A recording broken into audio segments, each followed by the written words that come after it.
Oremos. Pai querido que estás nos céus, na Tua presença estamos buscando a Tua face, buscando a Tua bênção, buscando o derramamento do Espírito Santo, buscando a santidade de Jesus, buscando a mente de Jesus, o temperamento de Jesus. Dá-nos, Pai, a Tua bênção nesta noite. A maior de todas as bênçãos depois de Jesus Cristo é o derramamento do Espírito Santo. Pelos méritos de Jesus, dá-nos esta bênção, para entendermos Tua profecia, para pregarmos a Tua profecia, para prepararmos um povo para a Tua breve volta. É em nome de Jesus que pedimos e agradecemos. Amém, Senhor. Amém. Então, queridos, ontem nós estudamos com vocês sobre a progressão de tempo na profecia de Daniel. Entregamos para vocês um gráfico ontem, mostrando que a profecia de Daniel, a beleza da profecia de Daniel não é a repetição dos impérios, no capítulo 2, 7, 8 e 11, mas é a progressão no tempo. Não tem como alguém inventar isso, porque claramente se vê que o capítulo 2 foi até 476 depois de Cristo, o capítulo 7 nos leva até 1798 depois de Cristo, e o capítulo 8 nos leva até 1844 depois de Cristo. Vocês receberam? Não, pode dar para eles. Não, isso é o de ontem. Isso é o de ontem. Capítulo 8 nos leva até 1844. São datas irrefutáveis. E, obviamente, se os 3 primeiros blocos proféticos seguem essa sequência, essa progressão no tempo, é óbvio que o último bloco profético, que é o maior de todos, que começa no capítulo 10 e se estende através do capítulo 11 e capítulo 12 de Daniel, é óbvio que ele vai nos levar para um tempo além de 1844. E como nós estudamos ontem, exatamente, mostra a restauração do poder papal agora no tempo do fim. Eu estou recapitulando o que nós estudamos ontem. Fala sobre a abominação da desolação, a abominação desoladora do tempo do fim, que será imposta, atacando diretamente o santuário de Deus, destruindo o lugar santo, destruindo o lugar santíssimo do santuário de Deus. Então a profecia do capítulo 11 e 12 nos leva para o tempo do fim.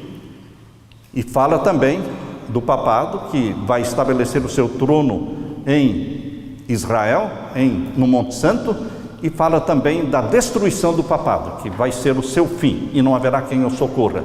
Podem ver que a profecia de Daniel, ela culmina com a volta de Jesus, culmina com a destruição do rei do norte, a destruição do papado, e Jesus Cristo se levantando para libertar o seu povo. Esta é a progressão linda do livro de Daniel. Agora, queridos, o capítulo 12 de Daniel é o clímax. Capítulo 12 é o clímax, porque a profecia é uma só. Ali no capítulo 11 e 12, a profecia é a mesma, é uma sequência ali. Então nós vamos começar lendo o capítulo 12. Abra a sua Bíblia e vamos ver então o verso 1. Aqui diz: e naquele tempo. Que tempo? Naquele tempo anunciado no capítulo 11, em que o papado vai estar com seu trono aonde? Na Terra Santa. Neste tempo em que a pregação das 3 mensagens angélicas, os rumores do Oriente, diz aqui o capítulo 11, verso 44, que os rumores do Oriente e do Norte é a pregação poderosa das 3 mensagens angélicas, feita pelo remanescente de Deus. Essa pregação vai espantar o papado, e ele vai tentar matar o máximo que ele puder, ou seja, vai completar-se o número dos mártires. Neste tempo, Miguel vai se levantar. Interessante que Ellen White comenta sobre o levantar-se de Miguel. Ela associa isso ao fechamento da porta da graça. Você pode ler isso no Espírito de Profecia. Então, todo o contexto aqui é o tempo do fim. Todo o contexto é o tempo do fim. Miguel se levantará, o grande príncipe, que se levanta pelos filhos do teu povo, e haverá um tempo de angústia qual nunca houve. Este tempo de angústia qual nunca houve, e mais, aqui diz, desde que houve nação até aquele tempo. Obviamente, é a angústia do tempo do fim. Você não pode aplicar isso aqui para a angústia da Idade Média. Não existem duas angústias qual nunca houve e jamais haverá. Existe uma angústia qual nunca houve e jamais haverá. Esta é a do capítulo 12, verso 1, que é complementada por Mateus capítulo 24, abra a sua Bíblia, em Mateus capítulo 24, e vamos ver então o verso 21. Daniel 12, 1, está falando do mesmo assunto de Mateus 24, verso 1. Podem ler comigo. Porque haverá então grande aflição, como nunca houve, desde o princípio do mundo até agora, nem tampouco há de haver. Eu sei que muitos jogam este texto para a Idade Média. Eu não vou entrar em detalhes, porque todos aqui são adventistas, são estudiosos da profecia. É fácil pregar para quem é estudioso da profecia, porque você não precisa entrar em muitos detalhes, porque você pega fácil. Você já leu sobre isso, você já se informou sobre isso. Mas muitos jogam esse texto para esta angústia do capítulo 24, verso 21, para a Idade Média. Mas aqui está claramente falando de Daniel 12, 1. Angústia qual nunca houve, jamais haverá. Porque haverá então grande aflição, como nunca houve, desde o princípio do mundo até agora, nem tampouco há de haver. Isso está no passado ou está no futuro? No futuro. Igual Daniel 12, 1. E o verso 22. E se aqueles dias não fossem abreviados, nenhuma carne se salvaria, mas por causa dos escolhidos serão abreviados aqueles dias. Aleluia, aleluia e aleluia. Porque o tempo da angústia da Idade Média durou 1260 anos. Mas o tempo da angústia do tempo do fim, qual nunca houve, jamais haverá, esse tempo será abreviado. Tudo agora no tempo do fim acontece de forma abreviada, numa escala abreviada. A história se repete, mas de forma abreviada, por amor aos escolhidos. Por isso Ellen White fala que os últimos acontecimentos serão rápidos. Graças a Deus serão rápidos. O mundo está se deteriorando rapidamente. A guerra surgiu rapidamente. A epidemia e mais epidemias, os lockdowns, tudo está acontecendo de forma rápida.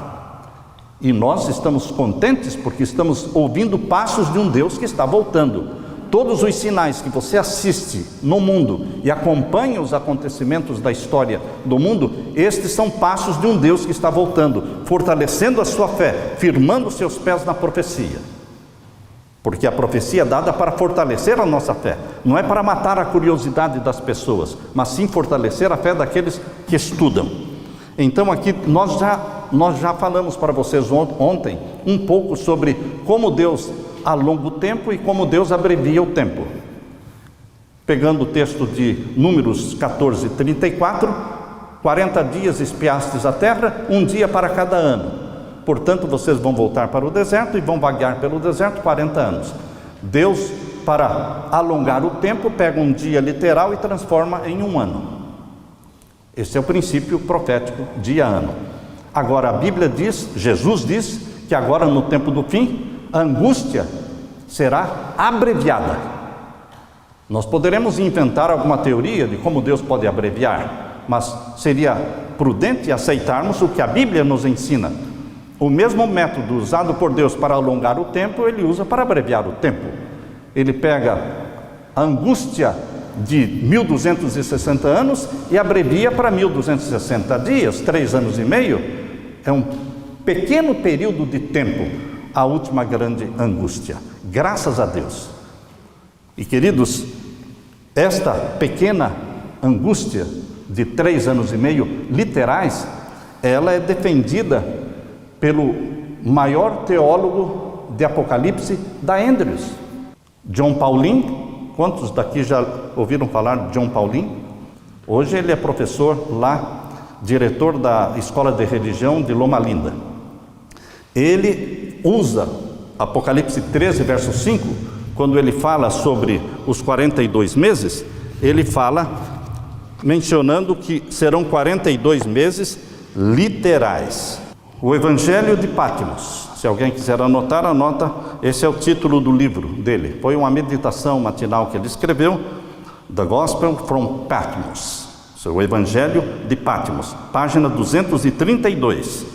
Ele escreveu assim: a besta do mar também tem um ministério. Ele falou do ministério de Jesus, e aí ele fala, a besta do mar.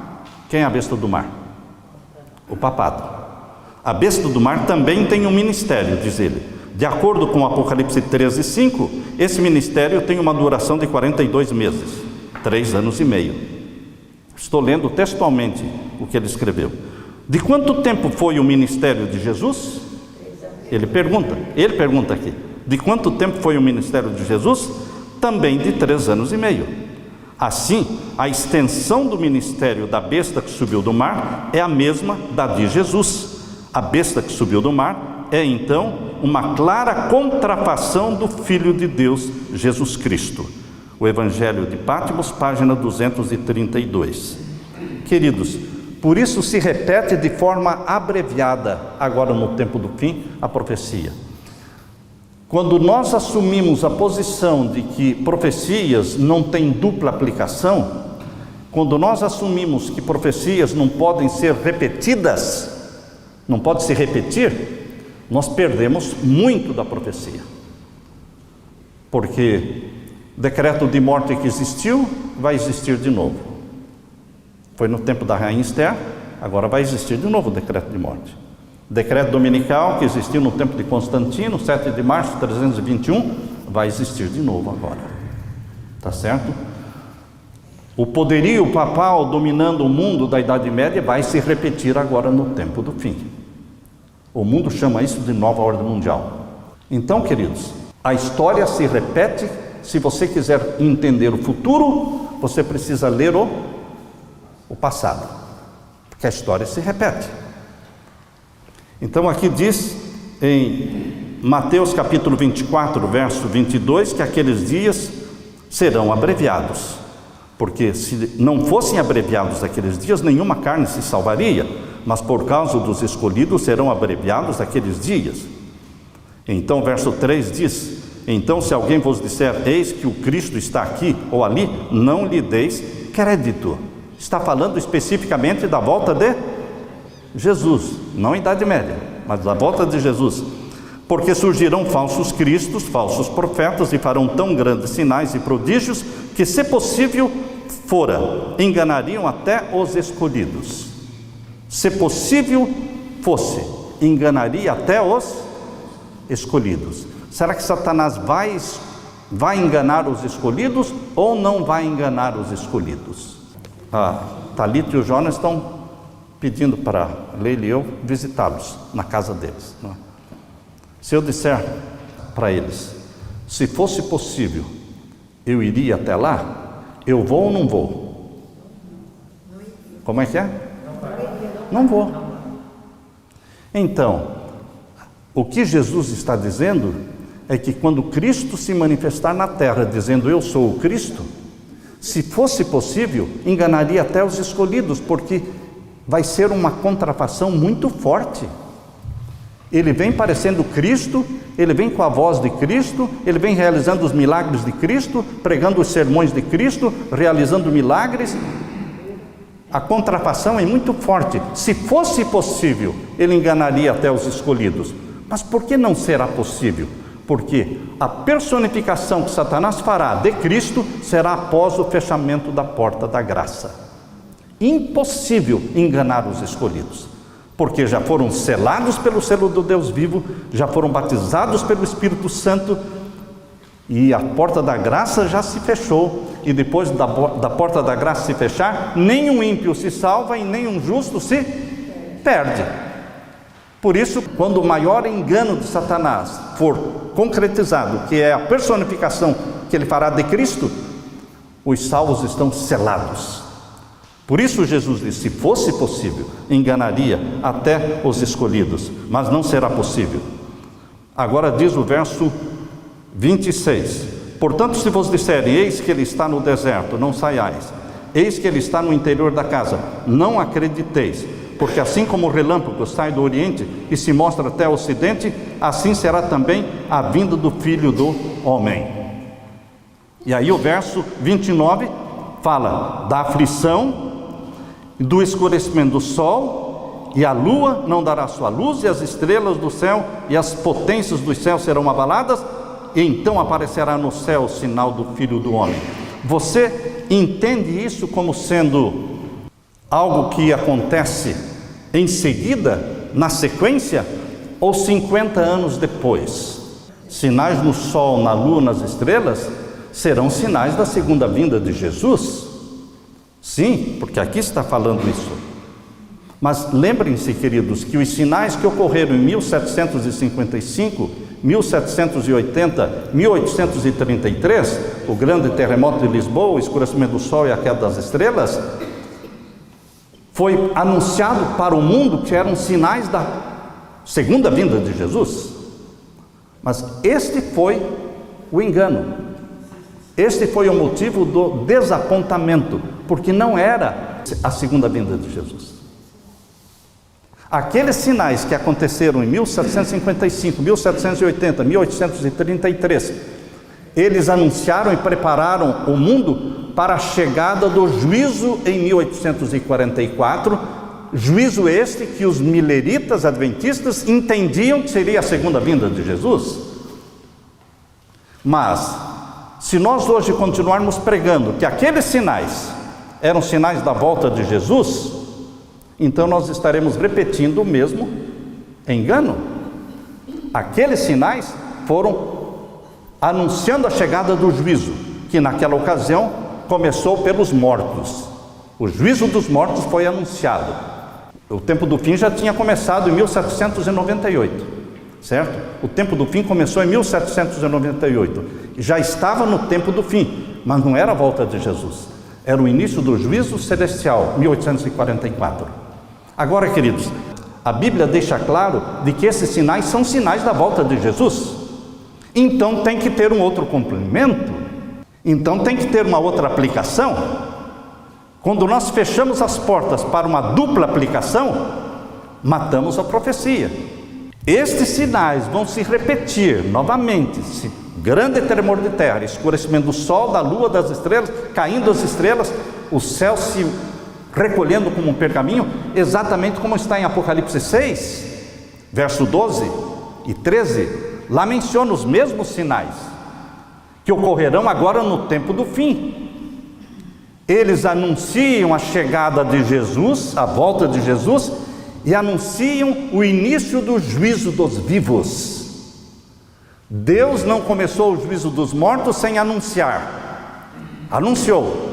Agora Deus vai anunciar a chegada do juízo dos vivos com estes sinais poderosos, que também são sinais que anunciam a segunda vinda de Jesus, que será breve, questão de meses, questão de um ano, questão de... A supremacia papal será de 3 anos e meio. Então, quem assistir os sinais anunciando a chegada do juízo dos vivos, isso vai ocorrer por ocasião do decreto dominical. Isso vai acontecer anunciando o mundo sobre a lei dominical. O juízo dos vivos não é outra coisa senão o selamento dos ímpios com o sinal da besta e o selamento do povo de Deus com o selo do Deus vivo. Esse é o juízo dos vivos. Será justo às portas da volta de Jesus. Então esses sinais são sinais da volta de Jesus. Mas naquela ocasião lá, em 1755, 1780 e 1833, foram sinais anunciando a chegada do juízo dos mortos, que começou quando Jesus passou do santo para o santíssimo e iniciou o juízo celestial. A profecia se encaixa, mas nós temos que entender como dupla aplicação. Se você disser não tem dupla aplicação, então fica faltando alguma coisa. Como é que os sinais da volta de Jesus aconteceram em 1700, no século 18, e hoje estamos no século 21 e Jesus não veio? Então aquilo lá foi sinal da volta de Jesus, Jesus voltando? Não pode ser, irmãos. Aí estava o engano, razão porque houve o desapontamento. Então, queridos, voltando para Daniel capítulo 12, nós estamos lendo o verso 1, certo? Verso 1, agora vamos ler o verso 2. E muitos dos que dormem no pó da terra ressuscitarão, uns para a vida eterna e outros para vergonha e desprezo eterno. Aqui Deus revelou nesta profecia para Daniel que haverá uma ressurreição especial antes da volta de Jesus. Antes da volta de Jesus, muitos vão ser ressuscitados, glorificados. Quem são esses que serão ressuscitados, glorificados antes da volta de Jesus? Queridos, no livro Grande Conflito, está aqui no livro Grande Conflito, página 637. Livro Grande Conflito, página 637. Eu falo Grande Conflito inteiro, certo? Não é o condensado. Página 637. Abrem-se as sepulturas. É a volta de Jesus? Não, não é a volta de Jesus. Abrem-se as sepulturas, e muitos dos que dormem no pó da terra ressuscitarão, uns para a vida eterna e outros para vergonha e desprezo eterno. Daniel 12, 2. Todos os que morreram na fé da mensagem do terceiro anjo saem do túmulo glorificados. Todos os que morreram na fé da mensagem do terceiro anjo. Como é que você entende essa expressão, morreram na fé da mensagem do terceiro anjo? Quando Ellen White fala mensagem do terceiro anjo, não é só a terceira mensagem, são as 3 mensagens angélicas. Essa expressão é usada se referindo à pregação das 3 mensagens angélicas.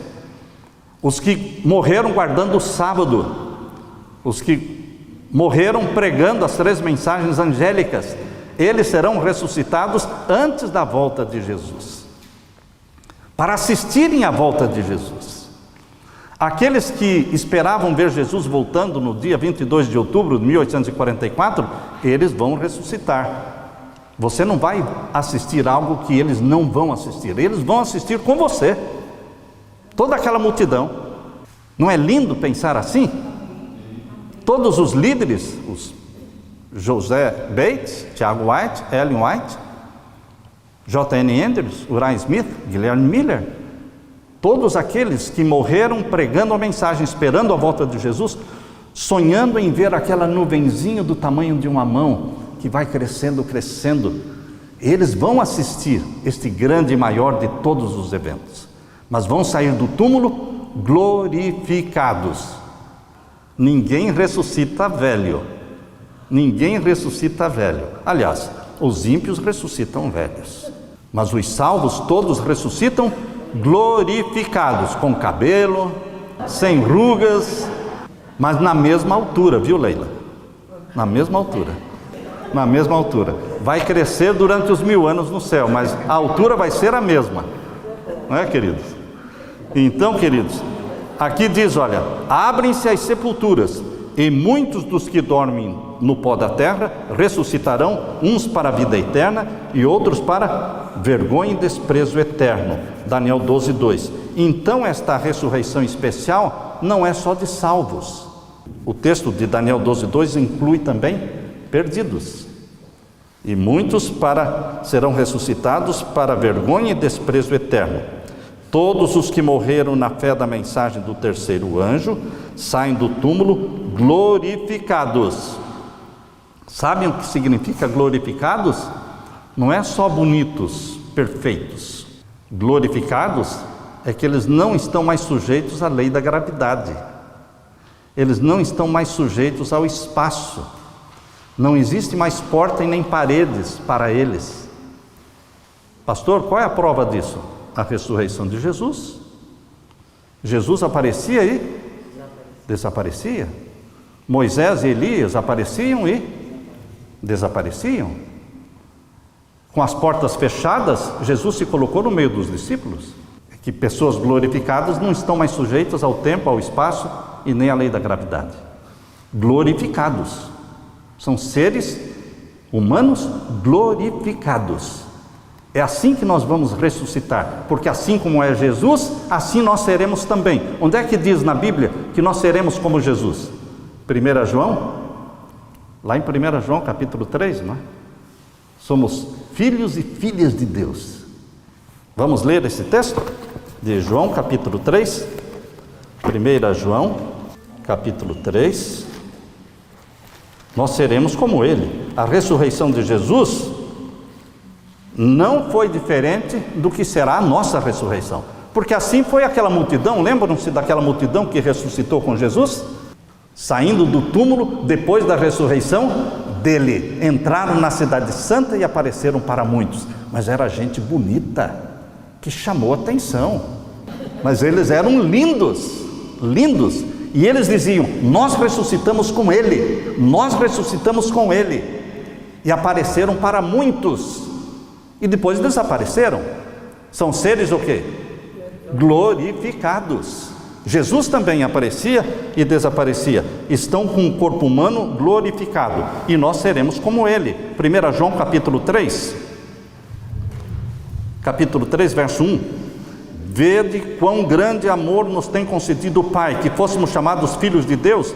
Por isso o mundo não nos conhece, porque não conhece a Ele. Amados, agora somos filhos de Deus e ainda não é manifestado o que havemos de ser, mas sabemos que quando Ele se manifestar, seremos, aqui está a ênfase, na volta de Jesus, quando Ele se manifestar, seremos semelhantes a Ele. A ressurreição de Jesus é uma mostra de como será a nossa ressurreição, porque assim como é, o veremos. Voltando então, queridos, para Daniel capítulo 12, verso 2, nós estamos lendo aqui o texto que Ellen White escreveu no Grande Conflito, página 637. Aqui diz, continua a leitura do texto: todos os que morreram na fé da mensagem do terceiro anjo saem do túmulo glorificados para ouvirem um concerto de paz estabelecido por Deus com os que guardaram a sua lei. Os mesmos que o traspassaram, Apocalipse 1:7, os que zombaram e escarneceram da agonia de Cristo, e os mais acérrimos inimigos da sua verdade e povo, ressuscitam para contemplá-lo em sua glória e ver a honra conferida aos fiéis e obedientes. Não é somente os salvos que morreram de 1844 para cá, mas os ímpios que participaram da crucifixão de Jesus. E mais, aqui ela fala, os mais acérrimos inimigos da verdade e do povo de Deus. Coloque aí um Hitler, coloque aí um Stalin, um Nero, vão ressuscitar para ver quem é aquele que eles condenaram.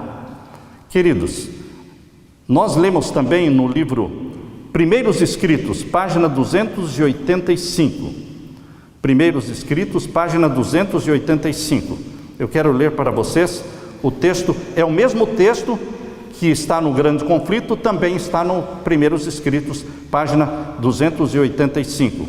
Nós lemos aqui: houve um grande tremor de terra, as sepulturas se abriram, e os que haviam morrido na fé da mensagem do terceiro anjo, guardando o sábado, isso aqui não é falado lá no Grande Conflito, é falado no Primeiros Escritos, guardando o sábado, saíram dos seus leitos de pó glorificados, para ouvir o concerto de paz que Deus deveria fazer com os que tinham guardado a sua lei. Então, esta ressurreição especial, só os adventistas pregam e creem. Ellen White faz uma ligação entre Daniel 12:2 com Apocalipse 1:7, para falar da ressurreição especial. Agora você pode perguntar, quando vai acontecer essa ressurreição especial? O próprio capítulo 12, irmãos, menciona quando. Quando nós estudamos a Bíblia com as pessoas, dando estudos bíblicos, eu faço uma pergunta, eu digo para a pessoa, não responda aquilo que você pensa, responda lendo o verso que você acabou de ler, porque a resposta está na Bíblia. Então, quando vai acontecer a ressurreição especial? Está dentro do capítulo 12. Você não vai buscar fora. Então vamos continuar lendo aqui, capítulo 12, agora o verso 3. Os entendidos, pois, resplandecerão como o resplendor do firmamento. Quem são os entendidos aqui? Foi publicada uma lição intitulada O Fogo do Ourives, é isso? Título da lição? Fogo do Ourives. Ela foi publicada 2 vezes. Vocês já viram a Associação Geral publicar 2 vezes a mesma lição? Eles publicaram 2 vezes a mesma lição. Ela foi publicada isso por volta do ano de 2008, 2009, e agora publicaram recentemente a mesma lição, que é muito boa. E lá naquela lição tem uma página inteira sobre Daniel capítulo 12. E lá pergunta: quem são esses entendidos? E lá pergunta assim: entendidos em matemática, em física, em química? Não. Entendidos em quê? Na profecia. Estes resplandecerão como as estrelas. Os entendidos, pois, resplandecerão como o resplendor do firmamento, e os que a muitos ensinam a justiça refulgirão como as estrelas sempre e eternamente. E tu, Daniel, fecha estas palavras e sela este livro até o fim do tempo. Muitos correrão de uma parte para outra e a ciência se multiplicará. Vocês acham que Daniel capítulo 2 foi selado? Ou Daniel entendeu aquela profecia? Entendeu, não é? Daniel capítulo 2. Vocês acham que Daniel entendeu Daniel capítulo 7?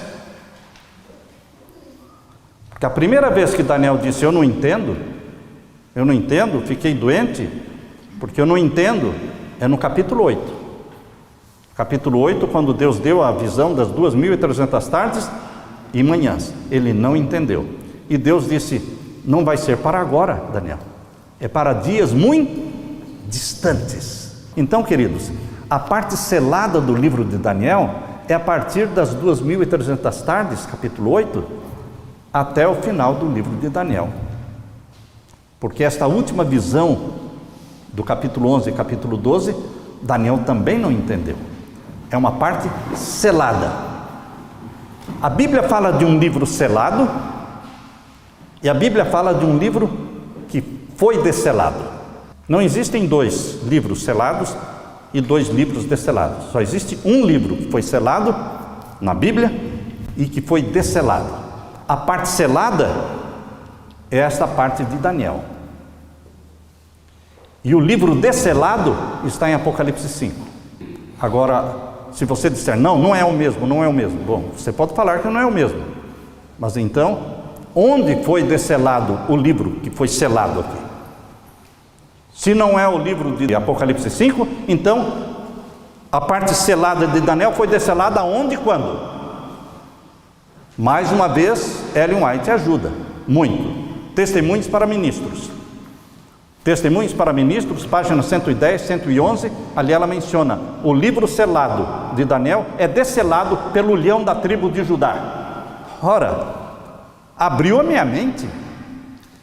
Se a parte selada de Daniel foi desselada pelo leão da tribo de Judá, e o leão da tribo de Judá não aparece em nenhum outro lugar, somente em Apocalipse 5, exatamente quando ele recebeu o livro selado da mão do Pai. Então, o livro selado, desselado pelo leão da tribo de Judá, é a parte selada do livro de Daniel. A parte selada do livro de Daniel diz respeito às 2.300 tardes e manhãs para frente, juízo celestial. Então o livro desselado em Apocalipse 5 diz respeito ao juízo celestial. Vocês estão me acompanhando? Então, queridos, como é que eu posso deixar de crer isso? Como é que alguém pode dizer, poderia você parar de pregar isso? Como eu posso parar de pregar isso? Que Apocalipse 4 é a sala do juízo e o 5 é o livro do juízo, que é desselado pelo leão da tribo de Judá. Estamos inventando de onde isso? Não estamos inventando. É o que está escrito na Bíblia.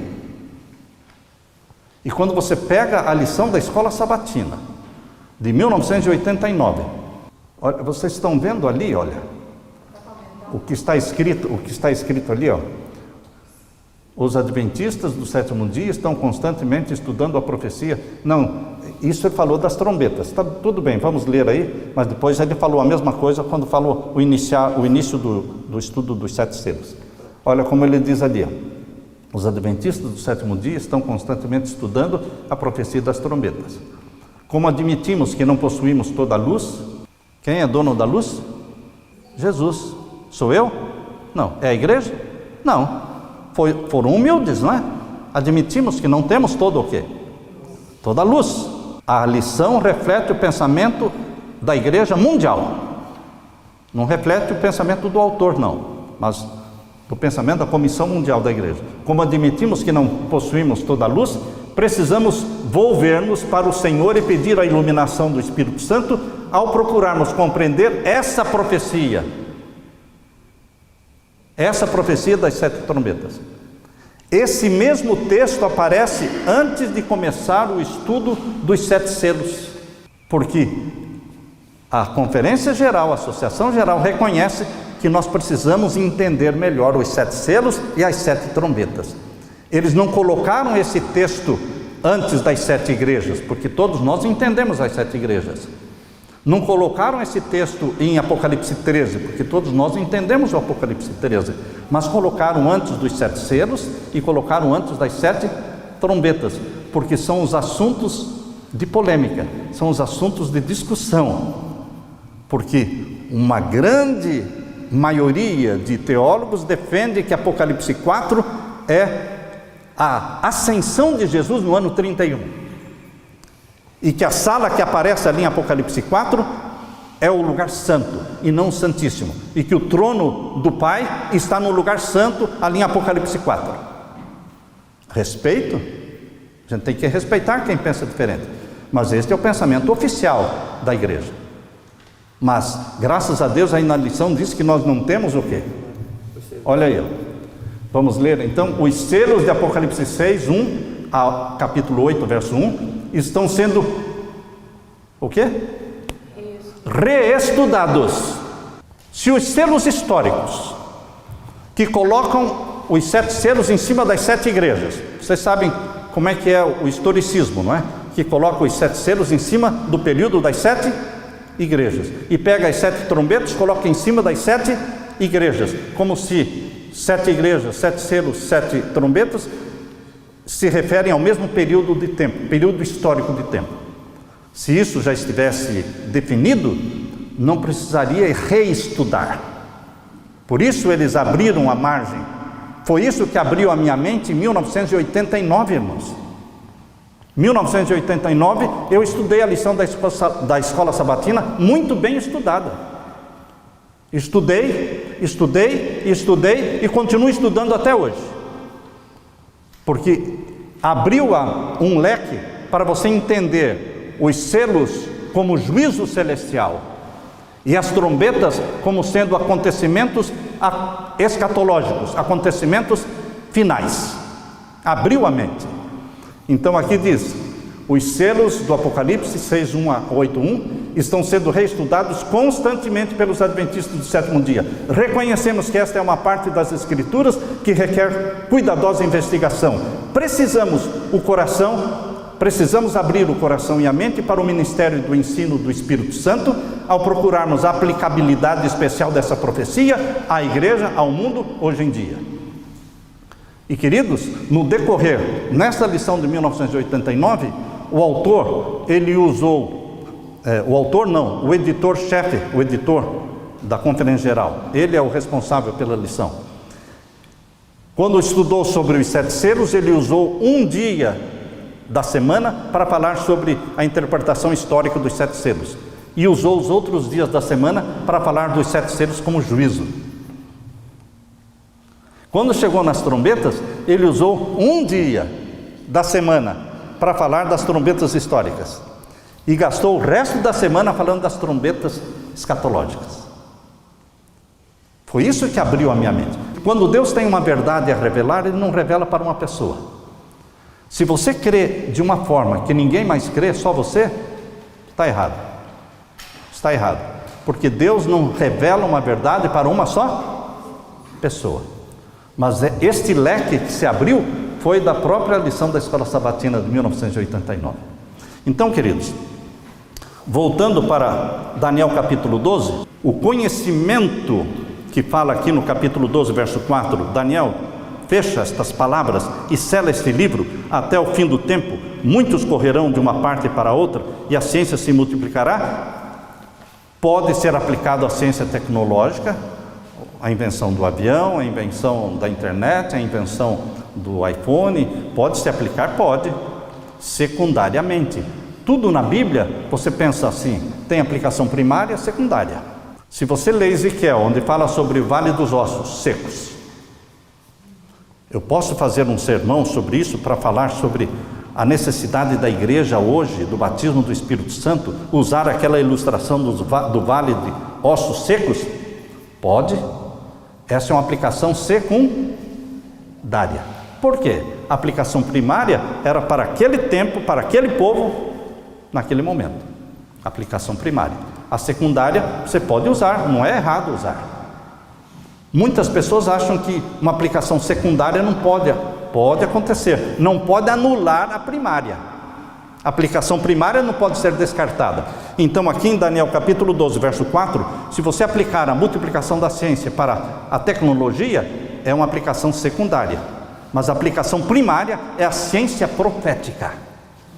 É o conhecimento da profecia, que se multiplicaria agora no tempo do fim. E agora vejam o verso 5. E eu, Daniel, olhei, e eis que estavam outros dois, um desta banda à beira do rio, e outro da outra banda à beira do rio. E ele disse ao homem vestido de linho, que estava sobre as águas do rio: que tempo haverá até o fim das maravilhas? Quanto tempo vai durar até o fim das maravilhas? Que maravilhas? Tudo aquilo que ele não entendeu. Desde Daniel capítulo 8, verso 14, Daniel capítulo 11, Daniel capítulo 12, tudo que está nesse bloco que foi selado. Quanto tempo vai durar para tudo isso se cumprir? Então vem a resposta dada por Jesus. A resposta está no verso 7. E ouviu o homem vestido de linho. Este homem vestido de linho é Jesus. Ouviu o homem vestido de linho, que estava sobre as águas do rio, quando levantou a sua mão direita e a sua mão esquerda ao céu, e jurou por aquele que vive eternamente, que depois de um tempo, quando? Ele estava respondendo a pergunta que Daniel fez: quando é que vai acontecer tudo isso? Depois de um tempo, tempos metade de um tempo. Citou o quê? Daniel 7,25. Citou Daniel 7,25. Tempos metade de um tempo, 1260 anos proféticos, supremacia papal da Idade Média, que começou em 538 e acabou em 1798. Depois de 1798, tudo isso vai acontecer. Exatamente, 1844 foi depois de 1798, correto? É óbvio.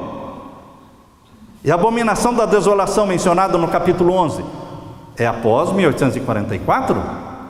Não é Clóvis, rei dos francos? Não foi 508? Que está falando de uma profecia para o tempo do fim, que se cumpriria após 1798. Jesus falou, é respeitar o que Jesus falou. Depois de um tempo, tempos metade de um tempo, o que vai acontecer? Todas estas coisas serão cumpridas. Para mim isto aqui é claro, irmãos, irrefutável, porque é o próprio Jesus que falou. E o verso 8: eu, pois, ouvi, mas não entendi. Por que não entendeu? Porque não tinha o Espírito Santo? Por que Daniel não entendeu? Por que Ellen White não entendeu algumas coisas? Eu não entendo tudo, você não entende tudo, Moisés não entendeu tudo, Daniel não entendeu tudo, porque a luz é progressiva. É isso, a luz é progressiva. Para Daniel não era o tempo de Deus revelar. Ele escreveu a visão, mas ele não entendeu. Ah, mas um dia no céu vamos entender. Negativo, irmãos. A profecia não foi dada para você entender no céu. A profecia foi dada para você entender agora na terra, no tempo do fim, para pregar, para preparar um povo para a volta de Jesus. Não é você cruzar os braços dizendo, quando chegar no céu vou entender tudo isso. Talvez você não chegue no céu, porque você cruzou os braços e deixou de pesquisar, de investigar, porque Deus quer que você fortaleça a fé, firme os seus pés na verdade. Vai ter muito engano agora no tempo do fim. Se você não estiver firmado na palavra profética, você não vai subsistir pelo vento de doutrinas falsas que vão surgindo. É o assim diz o Senhor. Daniel não entendeu, ele disse, mas não entendi. Por isso eu disse, Senhor meu, qual será o fim destas coisas? Me dê mais detalhes, em outras palavras. Verso 9, e ele disse, vai Daniel, porque estas palavras estão fechadas e seladas até o tempo do fim. Alguém poderia entender antes de 1798? Não. Depois de 1798, ou depois de 1844, então você começa a entender e descobre que isso já se cumpriu na Idade Média. Não faz sentido, irmãos, porque aí não é mais profecia, aí já é história. Quando você entende uma profecia que já se cumpriu há muitos séculos antes, bom, isso já virou história. Mas aqui está falando dos eventos finais, que seriam profecias que seriam entendidas no tempo do fim. E aqui diz o verso 10, muitos serão purificados. O que você entende por esta expressão, muitos serão purificados? Angústia qual nunca houve, que é o texto, que é o tema do capítulo 12, verso 1. Angústia qual nunca houve, muitos serão purificados, embranquecidos, provados. Mas os ímpios procederão impiamente, e nenhum dos ímpios entenderá. Agora você escolhe estar entre os ímpios, ou você escolhe estar entre os entendidos que entendem, ou pelo menos procuram entender a profecia. Se nós cruzarmos os braços, dizendo, isso não diz respeito a mim, não importa. Não importa de como vai ser. Você cruzou os braços. E você vai continuar não entendendo. Mas a Bíblia diz, os ímpios não entenderão. Eu não quero estar entre eles. Eu quero estar entre os que entendem a profecia. Diz aqui, olha, finalzinho do verso 10. Mas os sábios entenderão. E agora vem capítulo 12, verso 11. Este verso 11 e 12 são fundamentais, porque muitos jogam este verso 11, verso 12 para 508, conversão do Clóvis, rei dos francos. Nós estamos aqui chegando na volta de Jesus e alguém sugere você voltar para a Idade Média. Não, queridos, nós não poderemos tirar um texto fora do contexto. O pensamento que a gente aprendeu na faculdade de teologia, tirar um texto fora do contexto é procurar um pretexto. Não podemos tirar o texto fora do contexto. O texto do capítulo 11 é o tempo do fim, o capítulo 12 é o tempo do fim, então tudo que está aqui é o tempo do fim. 1290 dias, diz aqui, olha, capítulo 12, verso 11, e desde o tempo em que o contínuo sacrifício for tirado, contínuo sacrifício como contínua intercessão de Jesus, ministério de Jesus no lugar santo. O papado destruiu o lugar santo, colocando uma intercessão contínua na terra, através dos sacerdotes, escondendo Jesus das pessoas. Destruiu o lugar santo, mas destruiu o lugar santíssimo também, porque ele pretende anular a lei de Deus, criando a lei dominical. Criando a lei dominical, ele atinge o lugar santíssimo do santuário celestial, instituindo a abominação da desolação. A lei dominical é a maior abominação aos olhos de Deus, porque anula o mais santo do santuário. O mais santo do santuário é o Santíssimo, e ali está a santa lei de Deus, e ela será anulada na face da terra. A lei dominical anula a lei de Deus. Desde o momento em que for imposta a abominação da desolação, do tempo do fim. Nós falamos ontem sobre a abominação desoladora, que foi Roma imperial cercando o povo de Deus no ano 70, no cerco de Jerusalém. O grande conflito, página 26, página 36, e Maior Discurso de Cristo, página 105, todos estes textos falam, tem dupla aplicação. A aplicação que Jesus fez da abominação desoladora diz respeito a Roma imperial cercando o povo de Deus. Mateus 24:15. Ellen White pega a interpretação de Jesus de Mateus 24:15, aplicando a abominação da desolação para Roma imperial. Ellen White pega esse texto e diz, vai ter outro cumprimento desta profecia. Vai ter outro cumprimento desta profecia. E eu quero ler o texto para vocês. Eu quero ler o texto para vocês aqui. Tudo isso está neste livro aqui, ó. O livro Revelações de Daniel, volume 1, volume 2. Este livro grosso aqui, olha. Este aqui é só o capítulo 10, 11 e 12. Capítulo 10, 11 e 12 de Daniel. Aqui tem quase 400 páginas, quase. Só a última visão profética de Daniel. A página 25, grande conflito, o encadernado, grande conflito, página 25. A profecia que ele, Jesus, proferiu era dupla em seu sentido. Tem profecia com dupla aplicação? Óbvio que tem. A profecia que Jesus proferiu era dupla em seu sentido. Ao mesmo tempo em que prefigurava a destruição de Jerusalém, representava igualmente os terrores do último grande dia. A abominação da desolação tem dupla aplicação. Grande conflito, página 25. E agora, no mesmo grande conflito, na página 36. Na página 36. A profecia do Salvador relativa aos juízos que deveriam cair sobre Jerusalém há de ter outro cumprimento. A abominação da desolação vai ter outro cumprimento. Há de ter outro cumprimento, do qual aquela terrível desolação não foi senão uma tênue sombra. Aquela destruição que aconteceu em Jerusalém é uma tênue sombra do que vai acontecer. Com a diferença de que lá foi Roma imperial e agora vai ser Roma papal. É angústia qual nunca houve. Na sorte da cidade escolhida, podemos contemplar a condenação de um mundo que rejeitou a misericórdia de Deus e calcou a pés a sua lei. Quando é que o mundo vai calcar a pés a lei de Deus? Quando sair a lei dominical, vai se repetir aquilo que aconteceu no cerco de Jerusalém, porque muitos vão ser martirizados.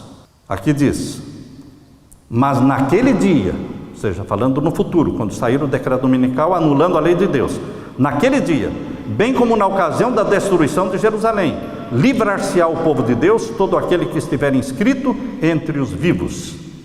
Isso está no grande conflito, página 36. Queridos, então a abominação da desolação tem duas aplicações, uma feita por Jesus e outra feita por Ellen White,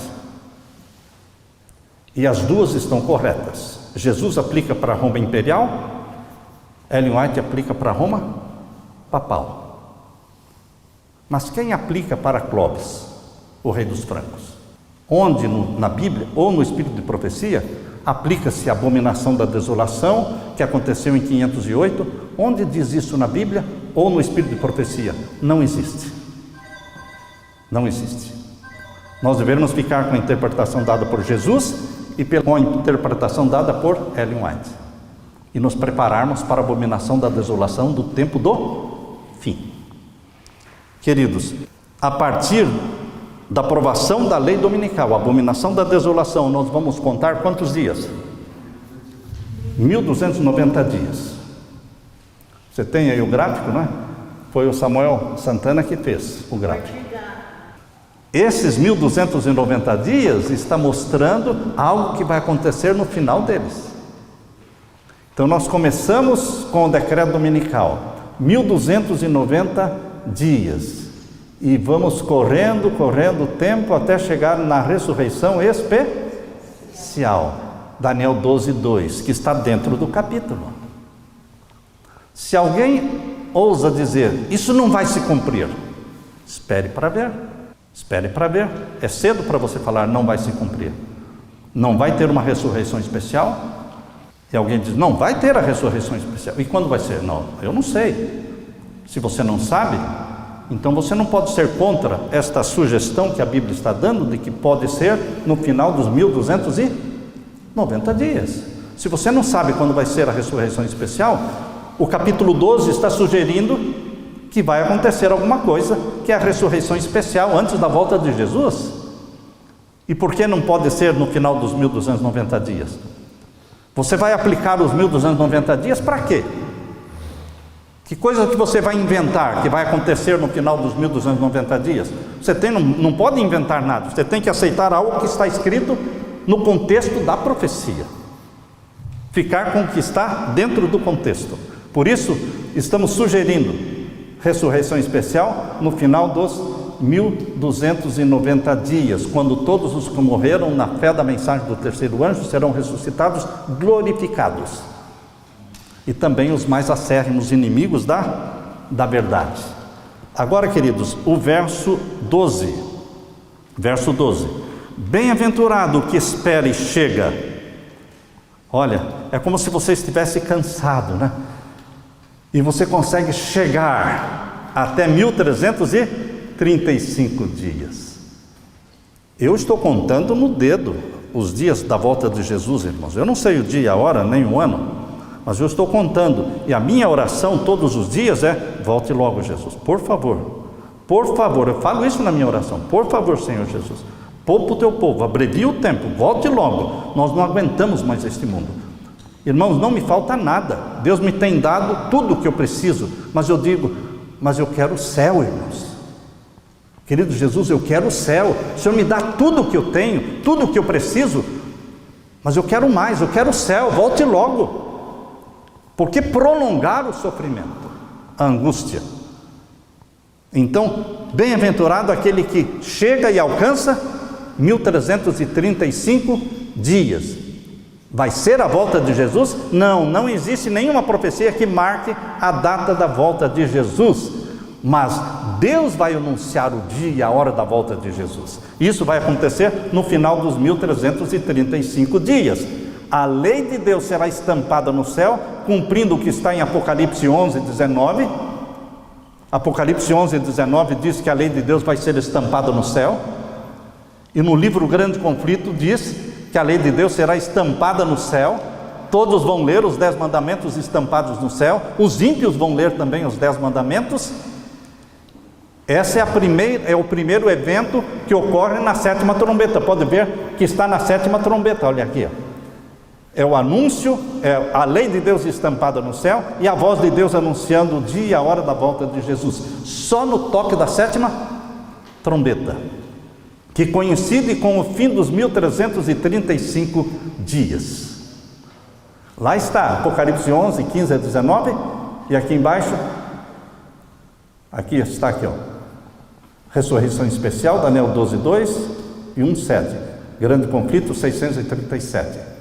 E aqui está, 1335 dias, lei de Deus estampada nos céus, e a voz de Deus anunciando o dia e a hora da volta de Jesus, grande conflito, páginas 639 e 640. Enquanto estas palavras de santa confiança ascendem a Deus, as nuvens recuam, e se veem os céus, os constelados céus, indescritivelmente gloriosos, em contraste com o firmamento negro e carregado de cada lado. A glória da cidade celestial emana das suas portas entreabertas. Aparece então de encontro ao céu uma mão segurando 2 tábuas de pedra, dobradas uma sobre a outra. Diz o profeta: os céus anunciarão a sua justiça, pois Deus mesmo é o juiz. Salmo 56. Aquela santa lei, a justiça de Deus, por entre trovões e chamas, foi do Sinai proclamada como guia da vida, revela-se agora aos homens como a regra do juízo. A mão abre as tábuas. Imagine, dê asas à imaginação. Imagine aquela mão indescritivelmente grande, abrindo 2 tábuas de pedra no céu. A mão abre as tábuas e vence os preceitos do decálogo como que traçados com pena de fogo. As palavras são tão claras que todos as podem ler. Desperta-se a memória, varrem-se de todas as mentes as trevas da superstição e heresia, e os 10 preceitos divinos, breves, compreensivos e autorizados, apresentam-se à vista de todos os habitantes da terra. Impossível é descrever o horror e desespero dos que pisaram os santos mandamentos de Deus. O Senhor lhes deu sua lei. Eles poderiam haver aferido seu caráter por ela e conhecido seus defeitos enquanto ainda havia oportunidade para arrependimento e correção, mas a fim de conseguir o favor do mundo, puseram de parte seus preceitos e ensinaram outros a transgredir. Queridos, esforçaram-se por compelir o povo para profanar o seu sábado. Agora são condenados por aquela lei que desprezaram. Queridos, isto vai acontecer após a ressurreição especial. Porque o povo de Deus, ressuscitado na ressurreição especial, vai também ler os 10 mandamentos. Porque na 7ª trombeta, não é somente a lei de Deus será estampada no céu. São 2 eventos na 7ª trombeta. Abra em Apocalipse capítulo 10. Abra em Apocalipse capítulo 10. Apocalipse capítulo 10, verso 7. Aqui diz: mas nos dias da voz do 7º anjo, quando tocar a sua trombeta, é a 7ª trombeta, se cumprirá o segredo de Deus. Deus tem muitos segredos? A maçonaria tem muitos segredos, mas Deus tem um só. E Jesus diz em Mateus 24:36, daquele dia e hora ninguém sabe, nem o Filho, nem os anjos, mas somente o Pai. Existe um segredo, é o dia e a hora da volta de Jesus. Ele vai revelar, antes da volta de Jesus, você vai ficar sabendo o dia e a hora da volta de Jesus. Mas nesse tempo que você vai ouvir a voz de Deus anunciando o dia e a hora, a porta da graça já se fechou. O povo de Deus já está salvo, selado. Os justos já ressuscitaram na ressurreição especial. Os justos que morreram na fé da mensagem do 3º anjo ressuscitaram e vão ouvir a voz de Deus. Além de ver a lei de Deus estampada no céu, eles vão ouvir a voz de Deus declarando o dia e a hora. Vamos ler esse pensamento? Olha ali, ó. Pode ver que a sequência é essa sequência que está no grande conflito. Primeiro a lei estampada no céu, depois Deus anuncia o dia e a hora. A voz de Deus é ouvida no céu, declarando o dia e a hora da vinda de Jesus, estabelecendo o concerto eterno com o seu povo. Semelhantes a estrondos do mais forte trovão, suas palavras ecoam pela terra inteira. O Israel de Deus fica a ouvir com o olhar fixo no alto. Tem o semblante iluminado com a sua glória, brilhante como o rosto de Moisés quando desceu do Sinai. Os ímpios não podem olhar para eles. E quando se pronuncia a bênção sobre os que honraram a Deus, santificando o seu sábado, há uma grande aclamação de vitória. Surge logo no Oriente uma pequena nuvem negra. Estão vendo a sequência? A volta de Jesus, depois da ressurreição dos que morreram na fé da mensagem do 3º anjo, depois da lei estampada no céu, depois de Deus anunciar o dia e a hora da volta de Jesus. Então o próximo evento é a volta de Jesus. Então, queridos, esta é a mensagem que Deus deixou para você em Daniel capítulo 12. Você quer uma mensagem mais confortante, mais confortadora, consoladora, animadora? Como é que eu posso deixar de pregar? Porque as pessoas deixam de ter medo da volta de Jesus, passam a amar a volta de Jesus. Deus não desampara você, Deus tem planos maravilhosos para você. Coisas que o olho não viu, o ouvido não ouviu, são as coisas que Deus está preparando para aqueles que o amam. Deus vai honrar você diante dos ímpios. Os ímpios vão ver você com o rosto brilhando. Os ímpios não vão entender a voz de Deus declarando o dia e a hora da volta de Jesus. Eles não vão entender, só os salvos entendem.